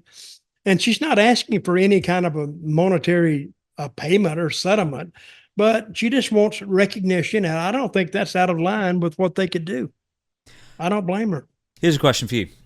Yep. Who would want a bracelet featuring their favorite wrestler, CM Punk's dog's name, and wife. Why don't I buy that with AJ and Larry? I don't know. Fans buy all kind of stuff. Well, they do that. Why don't they make other bracelets for other wrestlers? Wives and dogs. Yeah, and just put their name on it and you wear the bracelet. I guarantee you they're going to come out with that. Well, shortly after the bracelet went live, it was pulled Hey, did down I tell you again. about, hey, I got a bracelet and I'm going to start making that says Dirty Dutch. You could have it. And I'm going to put it on my website. You should do. It'd be hard to sign, though. Well, no, you'd have to sign something else. I guess so. So a couple of days, I guess, after the bracelet went live with Larry and AJ, it was pulled down again. And then a couple of days later, a modified bracelet was made available for purchase, this time saying the name CM Punk. So I feel that probably makes a lot more sense. Yeah. CM Punk, and not his, well, if his wife's name on it and the dog, they may have to be compensated too. Royalties for the What was her Chihuahua. name? What was her, AJ what? What was her last name? Oh, she was AJ Lee in WWE? Yeah. Now, okay, are CM Punk and AJ, are they married now? Yeah. Oh, they're married. Okay. Go ahead. Right, so next on the agenda, Dutch, we're going to be talking about something very near and dear to my heart, something that has amused me greatly, Logan Paul versus Kevin Nash, a war of words. And Kevin Nash basically took aim at Logan Paul, calling him not one of the boys, and he was basically talking about how, do you remember last week we were discussing Hulk Hogan on Impulsive, and Logan Paul admitted he did not know the difference between a work and a shoot. So, Kevin Nash said that Logan Paul was not one of the boys. Here's the quote. He's not one of the boys. Where would he learn that shit at? Where's he going up and down the road talking our jargon? In the building? Everybody's in their own motor coach. There's no interaction. There's no socialization. You don't become one. You don't become one of the boys just because you're around them. That, from what I heard, he's making like $5 million for a limited. And those other are out there making house shows. You. I got people messaging me. They're like, yo, Kevin Nash is talking shit about you. I said, damn. Who is Kevin Nash? And I mean that. I'm unfamiliar with this guy, which I think is his problem. I'm not as versed in the WWE and in wrestling as maybe I should be, as my peers are. But then how am I so much better than all of them? You know, I don't have the answers to these questions. It is a question. I don't know how I could be the best in the WWE or at least one of the best. Like, I'm surely a top fiver, and I don't even do it full time. Now imagine if I did learn a little bit. Imagine if I devoted, came one of the boys, learned what the difference between a shoot and a work was. Will that make me a champion? Me? You. You're one of the old guys who is bitter that I am better at your job than you ever were. And that makes you pathetic. This will be my sport, and I will continue to make guys like you eat your words when I devote a little bit of time to it. So fuck me, fuck you. Well, I think Kevin Nash picked the wrong battle to enter into here with Logan Paul, because Logan Paul is so well known across social media than Kevin Nash or me could ever hope to be.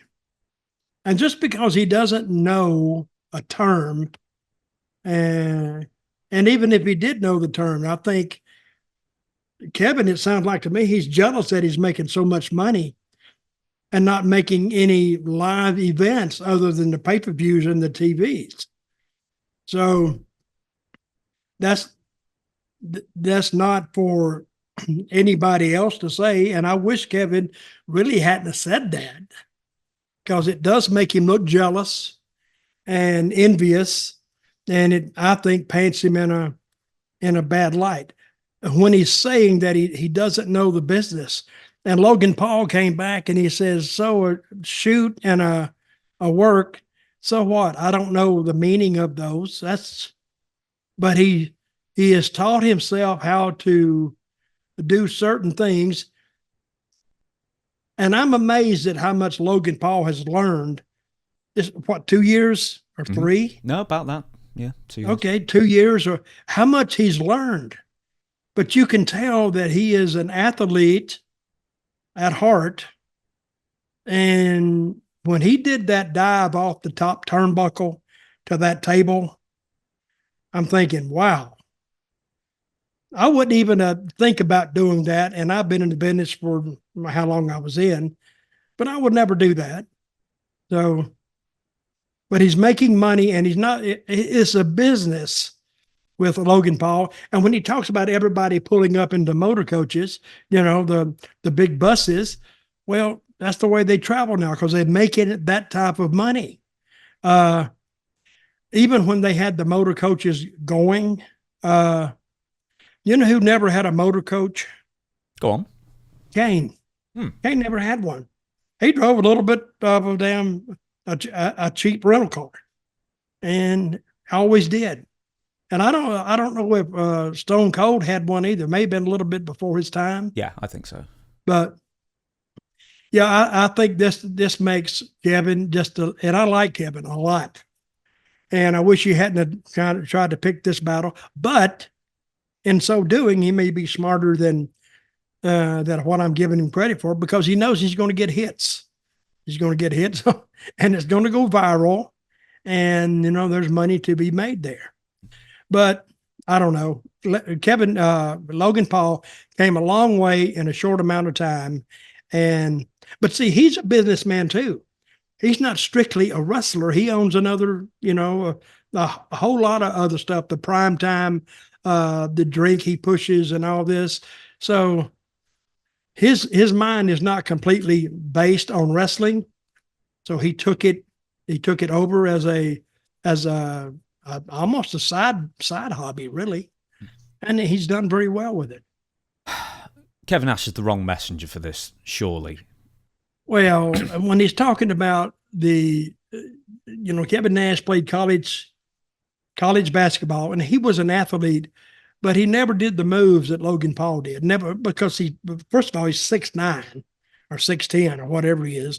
Those guys don't do moves like that.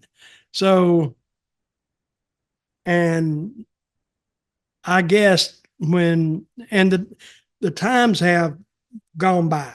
The days of making those little crappy shows are over. I just read today where WWE is going to cut back their cheering schedule from 300 to 250. So if you figure, No.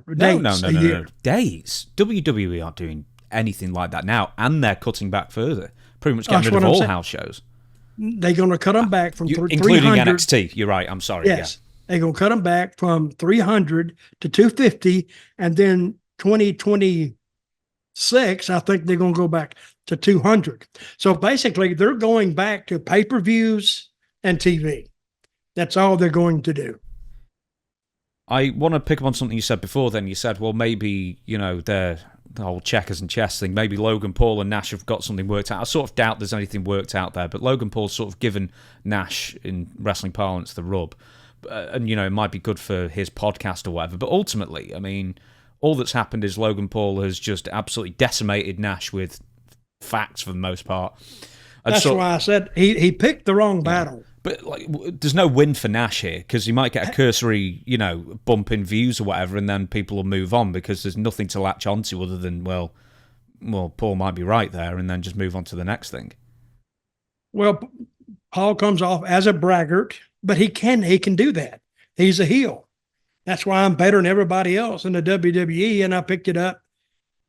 And we brought this up before here, that Eddie Graham, old-time promoter and booker, he told you guys years ago, and I heard him tell them this, it takes 5 years to pick up this business.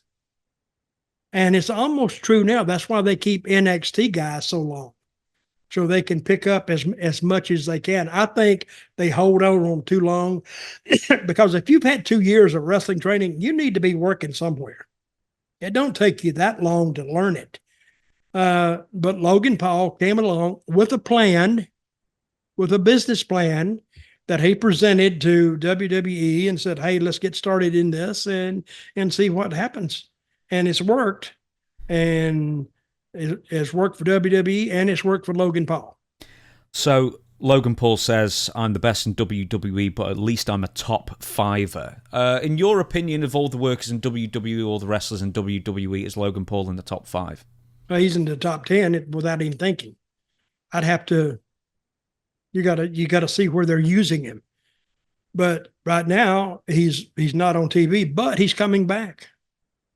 So they have to think highly of Logan Paul to put him in that position. And they've had him do like high profile matches. So when he goes in there against who was his latest opponent? Oh, for God's sake, I can't remember. Do you want me to pause and find out, or? No, he was a member of the Shield. Seth Rollins. There we go. That's what I was thinking about. To hang with him, he's got to be he had to pick it up pretty quick. And he's picking it up, of course, by working with Seth and sitting with Seth and having matches with him. And that's what it takes. I think he's adapted well to the professional wrestling business. Seth was a bit beforehand. LA Knight was last. SummerSlam. Okay, LA Knight then, but I think Seth knows more about the business than Mr. Knight does. So, bitter that I am better. So, is this Kevin Nash being bitter? Because he's also mentioned CM Punk recently, where he was like, well, I had a triceps tear and I had to be back the next month. And it was like, well, how dare CM Punk rehab an injury properly? Well, first of all, the company has changed totally. Well, everything's changed since 25 years ago, whatever. Well, just from 2 years ago. The ownership has changed. The outlook has changed. The TV outlook has changed. Everything else, now they're more of an international company than they've ever been. They did shows in France. They did it in the UK and Australia, Germany, and Germany and Ireland, and so they're an international company, and you don't go there in 2 hours, but if you go to Germany to wrestle, you got to leave 2 days ahead of the event. And then you're going to leave the day after or the 2 days after. So you're going to spend about 4 or 5 days in Germany or in any international port you want to pick. But things have changed. And he said they're paying him like, how much are they paying him? $5 million. But apparently the entry level contract for a main roster talent now is $350,000 a year. You still have to pay your own hotels and feed yourself and stuff like that, but there's so few house shows these days that you basically get to keep the vast majority of it, before tax, of course. So that being said, you were in WWE up until the end of 2015 or early 2016, whenever you were let go, and you were making whatever it is you were making. I know it was 6 figures. The business had changed since you were in the last in WWF in the mid 90s. Do you begrudge these people from making millions a year? Why would you? Nope. I don't.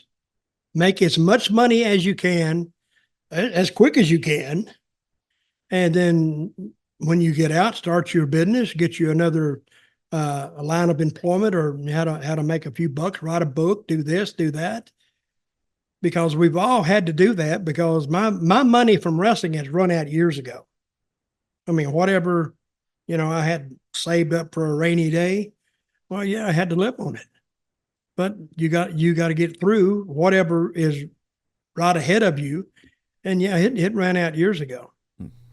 I brought up CM Punk before, and that's what I want to talk to you about, James. I need a little bump in compensation. I'm sorry here. Wrong time of year to be asking for it. Oh, okay. You're gonna have a baby. Okay. Oh God, yeah. So just because I mentioned CM Punk as well. He was complaining about CM Punk because he was making millions and he was off rehabbing, but even though he was on TV and WWE, you were actually getting value out of him. And then also keep in mind that Kevin Nash, was one of the first people to get a huge contract. He jumped from WWF to WCW. He had less dates, was making more money. He managed to bend with Scott Hall, bend WCW over when they didn't sign into a hard contract, and he got like another $400,000 a year out of him. So it's not like, he's made a lot of money. He's quite famous for not turning up to WCW house shows later on because he could get away with it. He's very famous for turning up to TNA and just sitting in catering or doing backstage vignettes while making hundreds of thousands a year. He's not the messenger to be complaining about people making money for little. He is the king of that of the last 25 years, surely. Well, I'm sure that if Logan Paul had been more of a student of the business than what Kevin Nash accused him of being, he would know all these things about Kevin Nash and could turn around and use it on him, which I don't know. I don't want to involve myself in stuff like that. I think Kevin is pissed off that this guy's making all this money, but he's not paying Paul. He's not going in his pocket for any money to pay Logan Paul. So, and to me, this came out of the blue. I don't know where it came out of. I think that did Logan Paul say something first? No, Kevin Nash just said it, and then Logan Paul, for whatever Kevin reason, Nash actually responded to it. So, and well, the thing is, he was crapping on LA Knight as well, and it's like, well, why? LA Knight's doing really well. He's doing the best stuff of his career, and Debbie Downer there was trying to shit on his parade. Well, there you go. But anyway, okay, in all seriousness, who do you think is genuinely, this is actually a very interesting question. Who is the better all-round pro wrestler, Kevin Nash or Logan Paul? Because keep in mind, Kevin Nash has done thousands of matches, I'm sure, travelled the roads, had to learn to adapt to, the crowd reaction, etc. Logan Paul is far more athletic. He's only done like 18 matches in his entire life. He practices 15. He practices these matches for weeks beforehand, but on average, I suggest more entertaining. Who's the better worker? Who's the better pro wrestler? Well, who do you think? Really, seriously, I don't think this is a hard question, but who do you think is the better pro wrestler in the ring overall? What Not criteria? The moves. What criteria are you using, though? Okay, just use crowd response and interviews. Okay. You gotta look at it as a whole. And I hate to say this, but Logan Paul is a better performer than Kevin Nash, even though Kevin Nash was a college basketball player and was very athletic in his prime.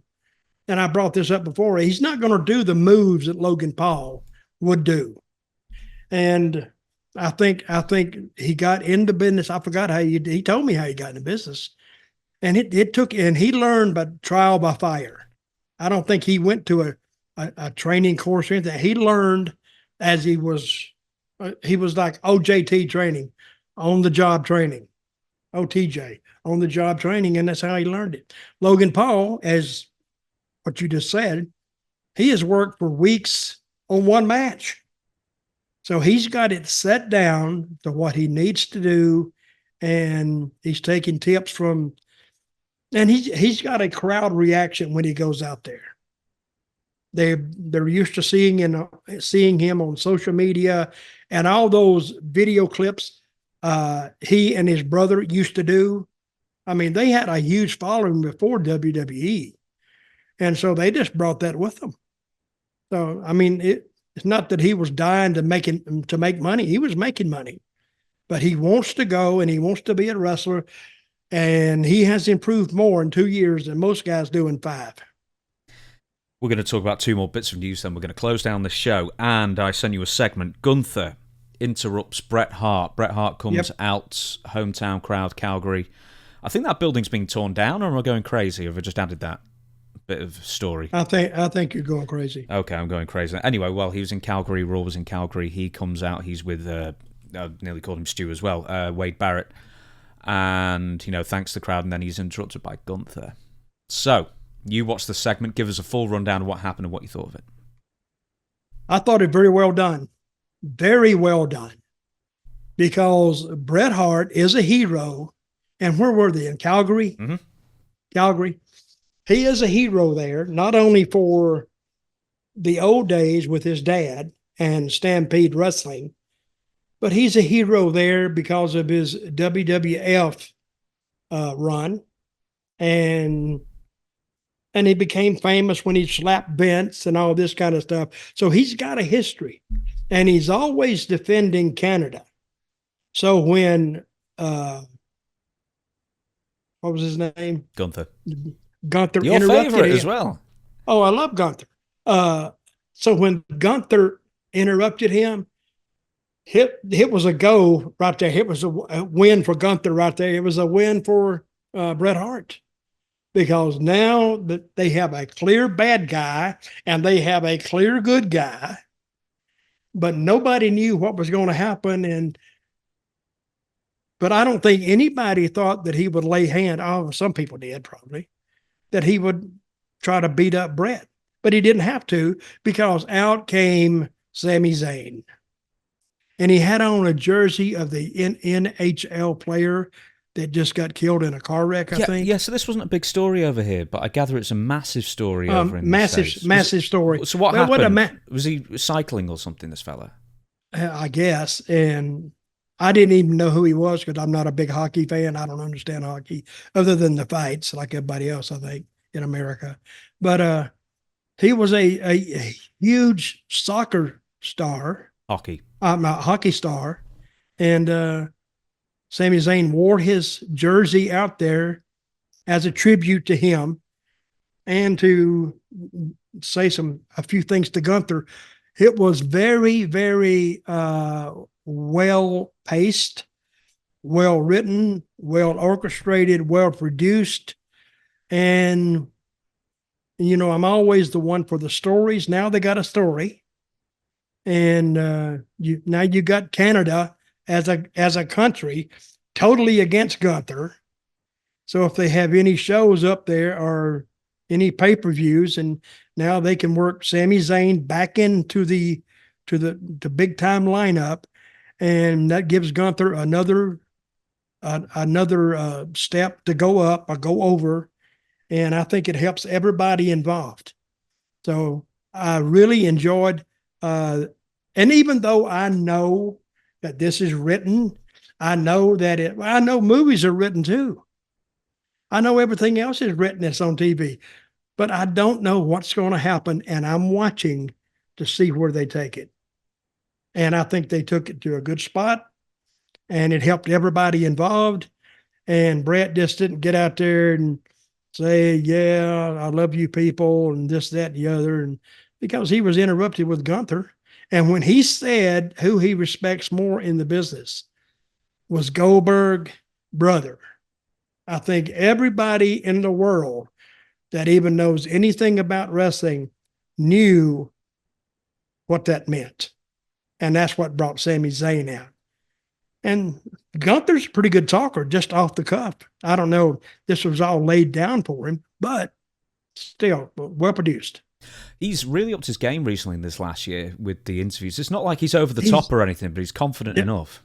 He's more comfortable. You can tell he is more comfortable, because when anytime you start a new endeavor, you're going to be a little hesitant, because, he may say something out there when he first started, and he comes back, don't say this and don't say that and blah, blah, blah.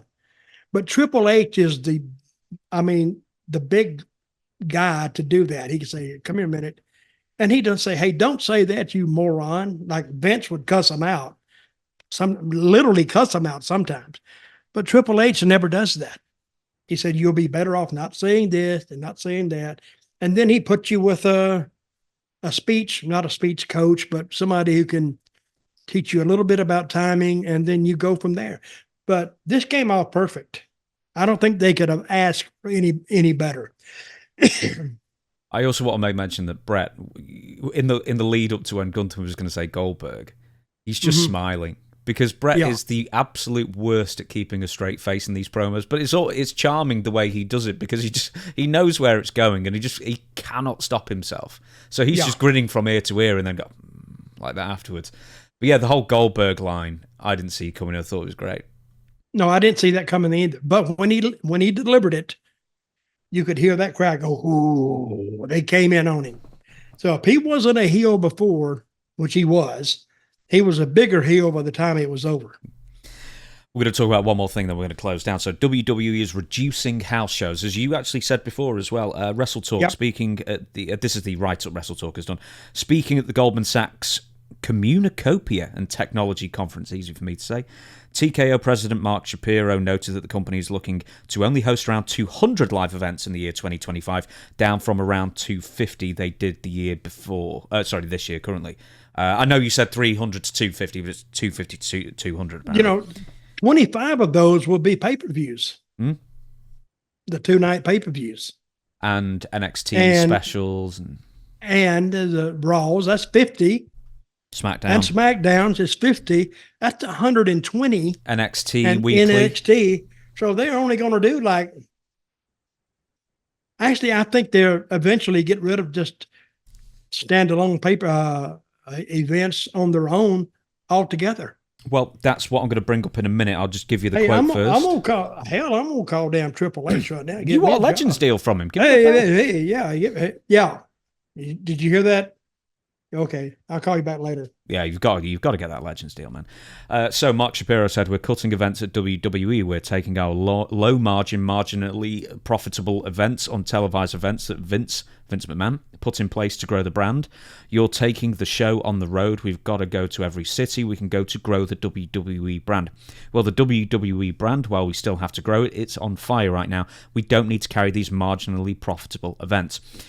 Someone else, our CFO, and Nick Khan at WWE have been hands-on involved with cutting back these events, trimming those events. What was 300 events last year will be 250 events this year, and next year will be close to 200. That's where you got 300. Apologies.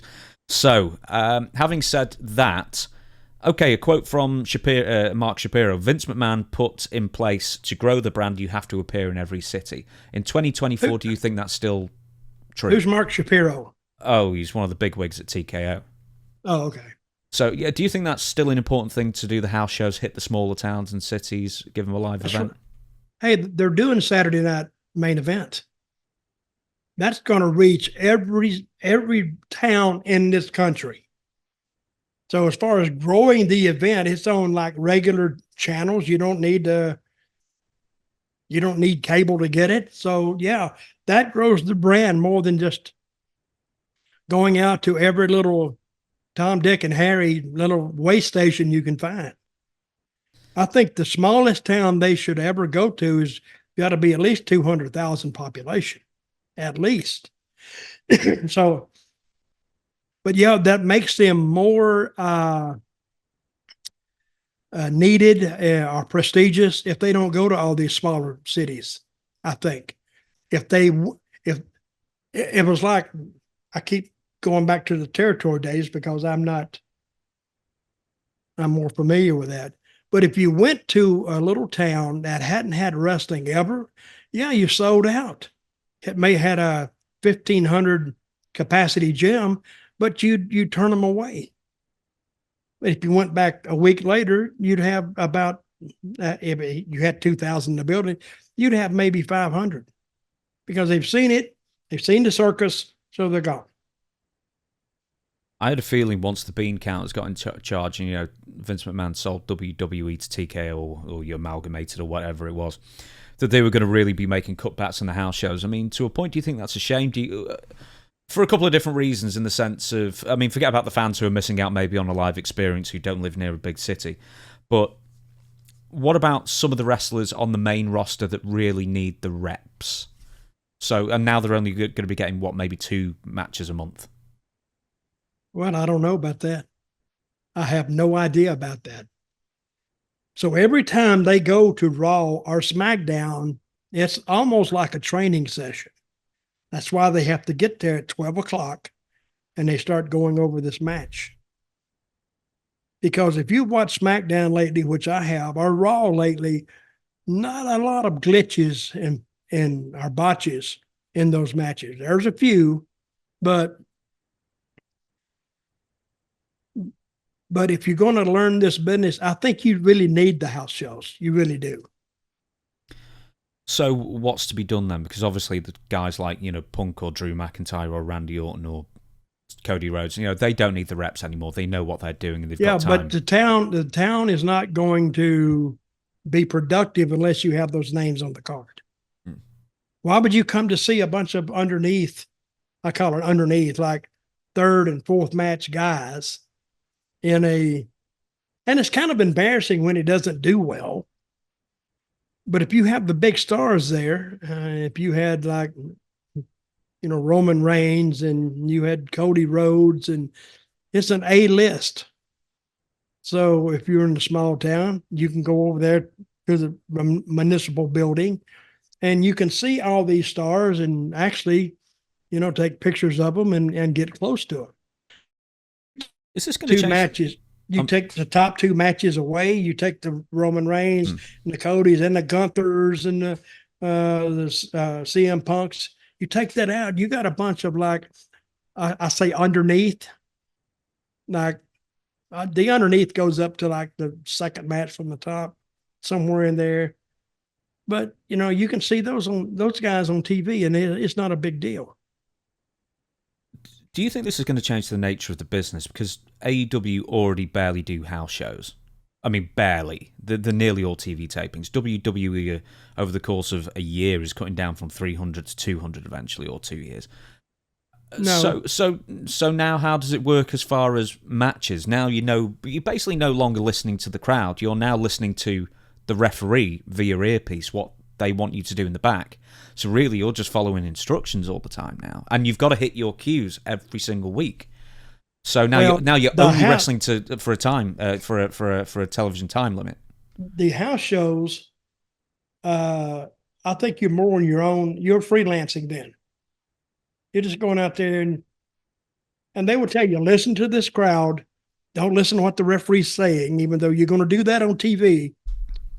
But I think these little shows, they don't bring all that, equipment with them. There where somebody's sitting in the back, tell him to do this, tell him to do that. No, whatever happens, and that's how the guy's learning. So we'll see. We'll see what they do with it. I'm interested in how they approach this. One more thing, obviously we can agree that NXT wrestlers obviously need more reps. There'll be a lot more time to practice matches beforehand, as we've described as well with Logan Paul. But do you think it was going to cut down on the injury rate, or do you think the injury rate is going to stay the same or go even higher? Because, as you know very well, ring rust is a very real thing, and if you're only getting a couple of matches a month, 2 or 3 or maybe even 4, then it might be harder to keep your body in ring shape in that sense. Could be. And they'll figure this out as they go along. They will. I do think that it's going to cut out a lot of guys. I think they're paying them very well now. But your main thing now is to make the main roster. To make the main roster, you said the smallest salary scale is $350,000, $350,000. Well, that's a big jump in pay from the NXT guys. What do they make? That I don't know, but they can be making very little. Yeah, they're not making anything. I think if they're, I don't know, I've heard that, but they don't make that much. On that basis, well, neither do we. So on that basis, we're going to be closing down this podcast. So everybody, thank you so much. This has been a good podcast. I would agree. Very good. With that, you even said some things that I didn't even know. Like what? Oh, I don't know, but I didn't know them before. Okay. And guess what? I don't know them now because I can't remember it. You knew them briefly, if nothing else. Yeah.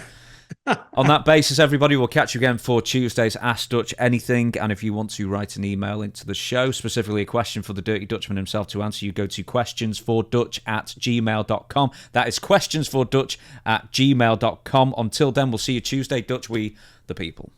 We the people. See you then.